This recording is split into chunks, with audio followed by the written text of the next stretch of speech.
আমার অসুবিধা হবে, তাই সারা দিন জুড়ে আমি ফ্যান ছাড়াই গরমের মধ্যে বসে বসে কাজ করছিলাম। সেটাতে আমার মারও কষ্ট হয়েছে। মা সারা দিন ধরে বারান্দার ফ্যান চালিয়ে বারান্দাতে শুয়েছিল।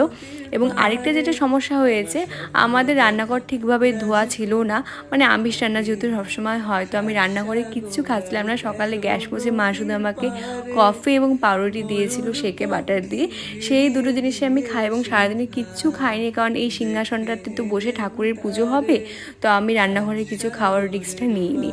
না খেতে পারলে আমার খুব একটা কষ্ট হয় না, তোমরা তো জানোই যে আমি খেতে ভালোই বাসি না। বাট হ্যাঁ, ফ্যান ছাড়া সত্যি একটু কষ্ট হয়েছিল, বাট কোনো ব্যাপার না, এত সুন্দর কাজগুলো আমি করতে পারছিলাম। একটু ধৈর্য ধরে করলেই কিন্তু এই কাজগুলো খুব সুন্দরভাবে করা যায় এবং প্রত্যেকটা ডিজাইন যেভাবে আমি প্ল্যান করছিলাম সেভাবেই হয়ে যাচ্ছিলো, তো সেটার জন্য আরও ভালো লাগছিলো। প্রত্যেকটা হাতের কাজেরই কিন্তু কোনো না কোনো টেকনিক থাকে, যেই টেকনিকটা আমার জানা ছিল না বলে হয়তো একটু বেশি সময় লাগছিল এবং ডাবল খাটনি হচ্ছিলো। কারণ